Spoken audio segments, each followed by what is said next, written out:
பொதுவா யூஸ்வலா ஒரு என்கிட்ட 50 லட்சம் இல்ல ஒரு 75 லட்சம் 1 கோடி பணம் இருக்கு அப்படின்னா ஒரு வீடு வாங்கி போடலாமான்னு நிறைய பேர் யோசிப்பாங்க.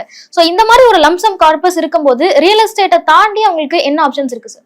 நிறைய ஆப்ஷன்ஸ் இருக்கு. நான் முதல்லயே சொன்ன மாதிரி தான், அந்த ஆப்ஷன்ஸ் எல்லாம் தெரிஞ்சுக்கணும், கற்றுக்கொள்ள வேண்டும். ஒரு மாசம் டைம் கொடுத்து ஒவ்வொரு இன்ஸ்ட்ருமெண்ட்டையும் தெரிஞ்சுக்கிட்டாங்கன்னா, அது தெரிஞ்சுக்கிறதுலாம் ரொம்ப பெரிய விஷயமே கிடையாது. ரொம்ப எளிமையாக தெரிஞ்சிடலாம். எல்லாத்துக்கும் பின்னாடி ஒரு செயல்பாடு தான் இருக்கு. அது அந்த செயல்பாடை தெரிஞ்சுக்கிறது வந்து கதை புத்தகம் படிக்கிற மாதிரி தான். எஸ்ஐபினா என்னது? எஸ்ஐபில பணம் வாங்கிட்டு சும்மாலாம் யாரும் வட்டி தரல. அந்த எஸ்ஐபில பணத்தை வாங்குறத வந்து ஒரு ஷேர்ல வந்து முதலீடு பண்ணுவாங்க. ஷேர்ல முதலீடு பண்ணா அந்த ஷேருக்கோட பணம் எங்க போகும் அப்படின்னா அந்த தொழில்களுக்கு போகும். தொழில்கள் வந்து நமக்கு சம்பாதிச்சு கொடுக்கும். அவங்க டிவிடெண்ட் கொடுத்துட்டாங்கன்னா நம்ம ஷேரோட மதிப்பு உயரும். அந்த பணத்தை தான் எஸ்ஐபி வழியாக உங்களுக்கு தராங்க. இதை நம்ம புரிய வச்சுட்டோம்னு வச்சுக்கோங்களேன், எல்லாருமே வந்து மாற்று வழிகள் எவ்வளவு இருக்குன்னு தெரிஞ்சிருவாங்க. நீங்க 75 லட்சத்தையும் போயிட்டு ஒரு பில்டிங்ல போட்டு வைக்கிறதுக்கு பதிலா 75 லட்சத்தை ஒரு 5 முதலீடுகளை பிரிச்சு வச்சீங்கன்னா அதுல ஒரு முதலீடு சரியாக செயல்படாட்டாலும் அடுத்த 4 முதலீடுகளும் உங்களுக்கு சிறந்த லாபத்தை தரும். இதுதான் டைவர்சிபிகேஷன் எல்லாருமே சொல்லுவாங்க. அப்ப நம்ம ஏன் அந்த 75 லட்சத்தை ஒரே இடத்துல முடக்கணும்? அதுதான் இங்க கேள்வி. சோ கற்றல் தான் வந்து ஒருத்தருக்கு வந்து தைரியத்தை கொடுக்கும். இருட்டுல போகிறதுக்கு எல்லாருமே பயப்படுவோம். ஆனா ஒரு சின்ன லைட் இருந்ததுன்னா போறோம்ல, அது மாதிரி இந்த மாதிரி பினான்சியல் இன்ஸ்ட்ருமெண்ட்ஸை பத்தி பார்க்கும்போது எல்லாருக்குமே ஒரு பயம், பதட்டம் இருக்கும். ஏன்னா நிறைய செய்திகள் வருது, தவறான வழிகள்ல பணத்தை இழந்துட்டு வராங்க. அதெல்லாம் பார்க்கும்போது இது மேல நம்பிக்கை இல்லாம வரும். முக்கியமா இதுல வந்து ஒரு கவர்ச்சி கிடையாது. மற்றதுலாம் வந்து என்ன சொல்லுவாங்கன்னா, நாங்க 20%, 30% வட்டி தரேன் அப்படின்னு சொல்லுவாங்க, ரிட்டர்ன் தரேன்னு சொல்லுவாங்க. நேற்று கூட ஒருத்தட்ட பேசிட்டு இருந்தேன். அப்படி சொல்லும் போது ஒரே நாள்ல 12 கோடி ரூபாய் அவங்களுக்கு வந்து கலெக்ஷன் ஆச்சான். 12 கோடி ரூபாய். ஆனா இந்த எஸ்ஐபி மாதிரியான இதெல்லாம் வந்து பாத்தீங்கன்னா ரொம்ப சலிப்பான ஒரு வேலைதான். நம்மளால 20% உறுதியா தரேன், 30% உறுதியா தரேன் அப்படிலாம் சொல்ல முடியாது, சொல்லக்கூடாது. செபி வந்து தடை பண்ணிருக்கு. இதை நாங்க எஸ்ஐபி பத்தி சொல்லும் போது அதுல இருக்க ஆபத்தையும் சொல்லிதான் ஆகணும். அப்பவே மக்கள் என்ன பண்ணுவாங்க, விரக்தி நிலைக்கு போயிடுவாங்க. என்னப்பா இந்த 15% நான் இவ்வளவு கஷ்டப்படணுமா அப்படின்னு சொல்லிட்டு போயிட்டு இதுல வந்து முதலீடு பண்றதே கிடையாது. ஆனால் இதுதான் அபரிமிதமான பணத்தை ஒருவருக்கு பெற்றுத்தரும். சோ என்னோட கோரிக்கை என்னன்னா, நீங்க 75 லட்சத்துல ஒரு நல்ல பில்டிங் வாங்குங்க, நல்ல லேண்ட் வாங்குங்க, எல்லாம் வாங்குங்க, யாருமே தடுக்க போறது இல்லை. ஆனா கொஞ்சம் ஒரு 5 நாள் செலவிட்டு மற்ற என்ன வழிகள் இருக்கு, அந்த வழிகளில் எப்படி பணம் வந்து நமக்கு திருப்பி தரப்படுதுன்னு கற்றுக்கொள்ளுங்க. ரியல் எஸ்டேட் இன்வெஸ்ட்மெண்ட் சரியானதா, அதை எப்படி அணுகணும் அப்படிங்கறதெல்லாம் இவ்வளவு நேரம் பேசணும். இப்போ இன்னொரு பக்கம் ஒருத்தர் எல்லாம் அனலைஸ் பண்ணிட்டாரு, எனக்கு ஒரு வீடு வாங்கணும், நான் வந்து வீடு கட்டி தான் ஆகணும், சொந்த வீடு வேணும்னு நினைக்கிறாரு.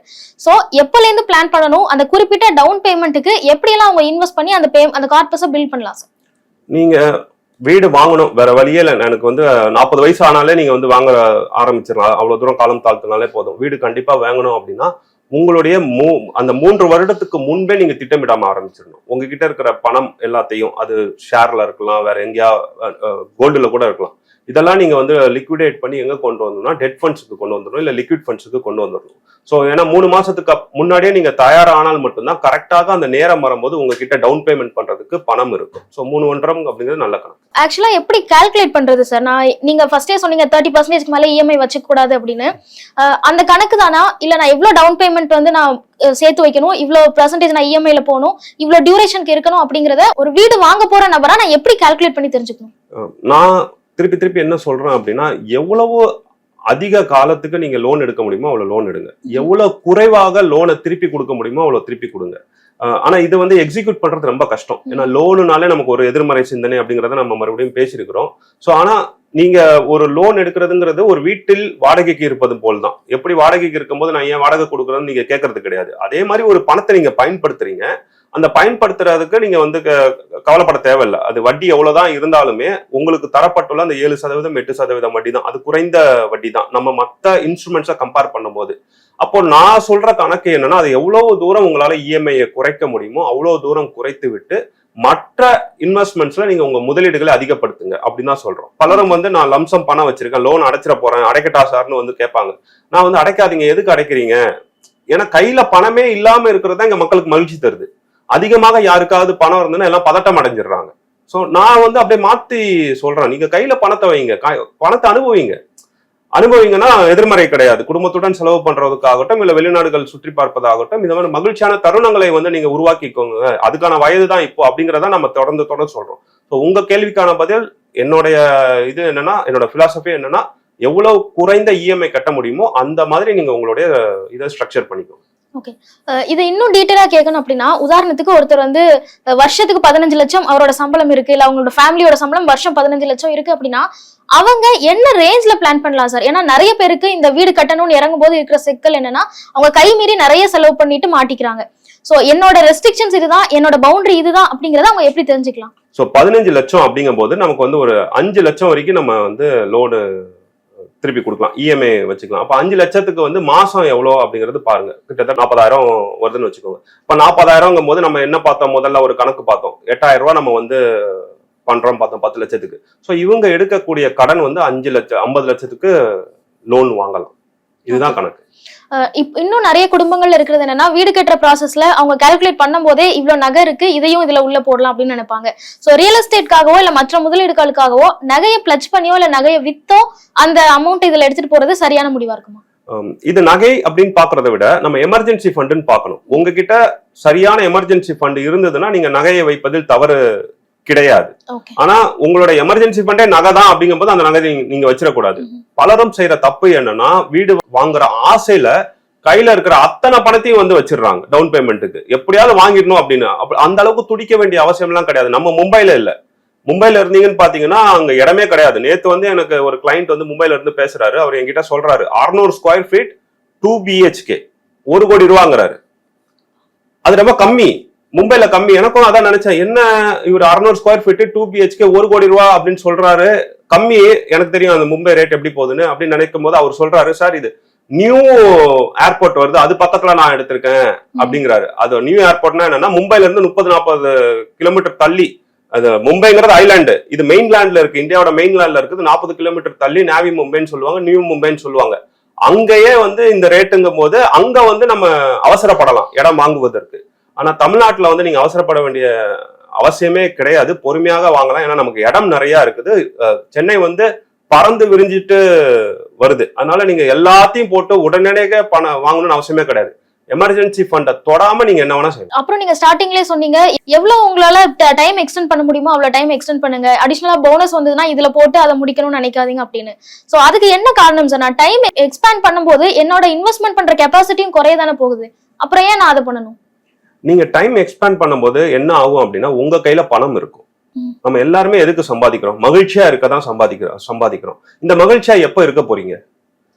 எல்லாருமே என்ன நினைச்சிருக்காங்க, நான் வந்து என்னோட கடனெல்லாம் அடைச்சதுக்கு அப்புறம் மகிழ்ச்சியா இருப்பேன்னு நினைக்கிறாங்க. கடனெல்லாம் எப்ப அடைப்பாங்க? 45, 50, 55 வயசுல அடைப்பாங்க. அதற்கு பின்பு நீங்க மகிழ்ச்சியா இருக்கிறதுக்கு என்ன இருக்கு? சோ வாழ்க்கைங்கிறது இந்த காலங்கள் தான். நீங்க 25 வயதுல சம்பாதிக்க தொடங்குறீங்க அப்படின்னா, 30 வயதுல வந்து உங்களுக்கு ஒரு வாழ்க்கை தொடங்குது அப்படின்னா, நீங்க ஒரு 45 வயது வரைக்கும் தான். சிம்பிளா ஒரு கணக்கு போட்டுக்கோங்களேன். உங்களுக்கு வந்து குழந்தை பிறக்குது அப்படின்னா, அவர்களுடைய 15 வயது வரைக்கும் தான் உங்களால மகிழ்ச்சியாவே இருக்க முடியும். ஏன்னா அப்பதான் குழந்தைகள் உங்க கூட இருப்பாங்க. பலரும் என்ன பண்றாங்க, அந்த குழந்தைகள் இருக்கக்கூடிய காலத்தை வந்து இந்த மாதிரி பணம் சம்பாதிக்கிறேன் அப்படின்னு சொல்லிட்டு சிக்கனமா இருந்து எந்த ஒரு நினைவுகளையும் வந்து கிரியேட் பண்ண மாட்டேங்கிறாங்க. அதுக்கப்புறம் நீங்க கிரியேட் பண்ணி என்ன ஆக போகுது? ஸோ இதுதான் நம்ம சிம்பிள் லாஜிக். நம்ம வந்து நிதி ஆலோசனை அப்படிங்கிறத நிதியை மட்டும் வைத்து பார்க்க கூடாது.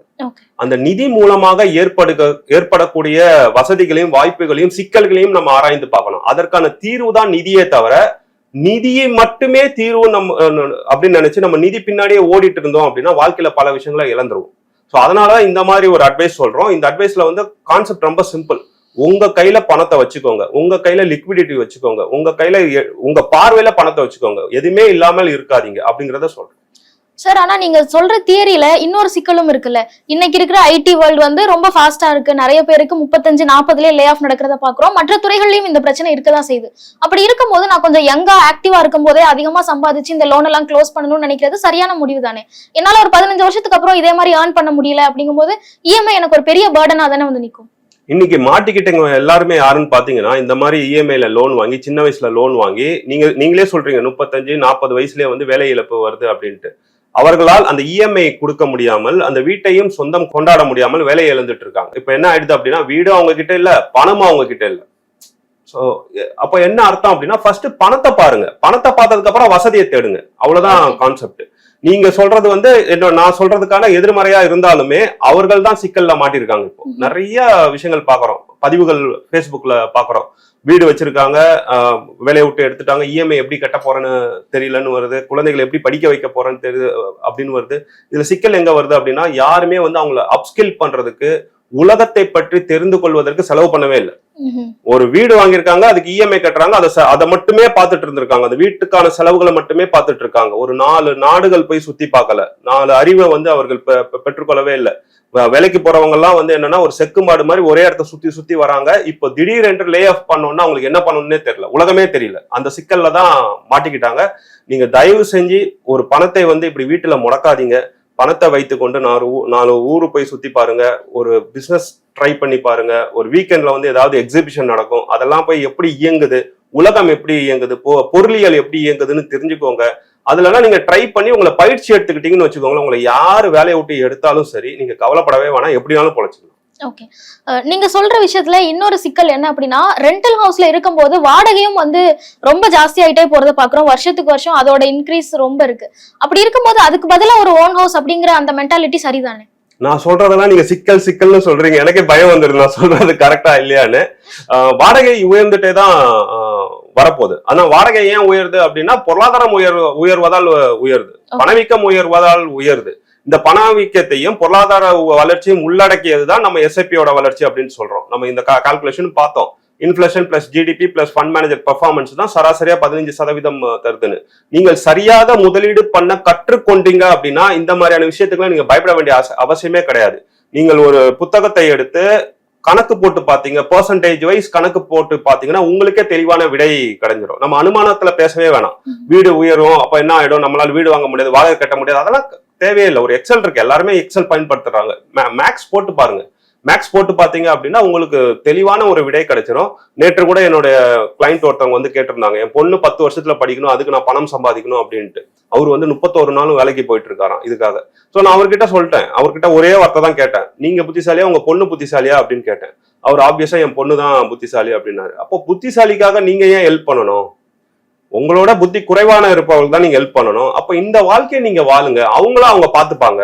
படிக்க போறாங்க அப்படின்னா அப்போ வந்து அவங்க ஒரு ஹோம் லோன் எடுத்துக்கிட்டோம் அப்படின்னு சொல்லிட்டு எதிர்காலத்துக்கான தேவைகளை வந்து இப்பவே நம்ம வந்து கஷ்டத்தை ஏத்துக்க கூடாது. சோ அவ்வளவுதான் சிம்பிள் லாஜிக்கை தவிர நாம வந்து ரொம்ப போட்டு பணத்தை சேர்த்து வைக்கணும், பணம் உயர்ந்துடும், நம்மளை மீறி போயிடும் அப்படிலாம் கிடையவே கிடையாது. யாருமே நினைக்கல நாம வந்து இப்போ இந்த காலகட்டங்கள்ல மாதம் வந்து 1 லட்சம் 2 லட்சம் சம்பாதிப்போம் அப்படின்னு சொல்லிட்டு 1990 யாருமே நினைச்சு கூட பார்க்கல. ஆனா இப்ப நம்ம சம்பாதிக்கிறோம். இது மாதிரி நாம பரிணாம வளர்ச்சியை அடைஞ்சிருவோம். ஆனா நாம என்னவாக இருப்போம் அப்படின்னு சொல்லிட்டு இப்பவே நம்ம அழுத்தத்துல இருந்தோம் அப்படின்னா இப்போ இருக்கிற வாழ்க்கையும் வாழ மாட்டோம், பிற்காலத்திலயும் வந்து நம்ம சரியான செயல்பாடுகள் செய்ய மாட்டோம். ஒரு வீடு வாங்குறத சுத்தி, ஒரு ரியல் எஸ்டேட் இன்வெஸ்ட்மெண்ட்டை சுத்தி என்னென்ன விஷயங்கள் இருக்கு அப்படிங்கறத டீட்டெயிலா பேசணும். எனக்கு ஃபைனலா ஒரு கொஸ்டின் இருக்கு சார். இப்போ இந்த 2025ல ஒரு நார்மல் ப்ளூ காலர் ஜாப்ல இருக்கவங்களோ இல்ல வந்து ஒரு 35,000 40,000 அந்த ரேஞ்ச்ல ஏர்ன் பண்றவங்களோ இப்போ ஒரு சொந்த வீடு வாங்க முடியுமா சரியான திட்டமிடல் இருந்தா? சென்னையில வாங்க முடியாது. சென்னையை சுற்றி இருக்கிற பகுதிகளில் வேணா வாங்கலாம். விலை வந்து மிக அதிக அளவுல உயர்ந்திருக்கு. வீடை பற்றி நினைத்து கூட பார்க்க முடியாது. அபார்ட்மெண்ட் வேணா ட்ரை பண்ணலாம், பட் அது கூட நீங்க சொன்ன சம்பளத்துல இருப்பவர்கள் வாங்க முடியாது. அது வந்து அந்த இடத்துலதான் நம்ம வந்து நம்ம பொருளாதாரம் எப்படி இயங்குது அப்படிங்கறத வந்து ஒரு மேக்ரோ எக்கனாமிக்ஸ்ல இருந்து பார்க்க வேண்டியதா இருக்கு. எல்லாருமே வந்து இப்போ பணம் அதிகமா சுழற்சி ஆகுது, நிறைய பொருளாதாரம் வருது, மகிழ்ச்சியா இருக்கு அப்படின்னு சொல்றாங்க. ஆனா யாரெல்லாம் மகிழ்ச்சியா இருக்காங்கன்னு பாருங்க. எனக்கு தெரிஞ்சு யாருமே மகிழ்ச்சியா இல்ல. 1 லட்சம் சம்பாதிக்கிறவங்களும் மகிழ்ச்சியா இல்ல, 3 லட்சம் சம்பாதிக்கிறவங்க ஆப்வியஸ்லி 35,000 சம்பாதிப்பவர்களும் மகிழ்ச்சியா இல்ல. அப்போ நம்ம மேக்ரோ லெவல்ல ஏதோ தப்பு பண்றோம். உங்களுடைய கேள்விக்கு ஸ்ட்ரைட் பதில் அப்படின்னா நீங்க சென்னையில வீடு வாங்கவே முடியாது. சென்னையை சுற்றி இருக்கிற பகுதிகளில் தான் நீங்க வீடு வாங்க முடியும். Thank you sir. நன்றி.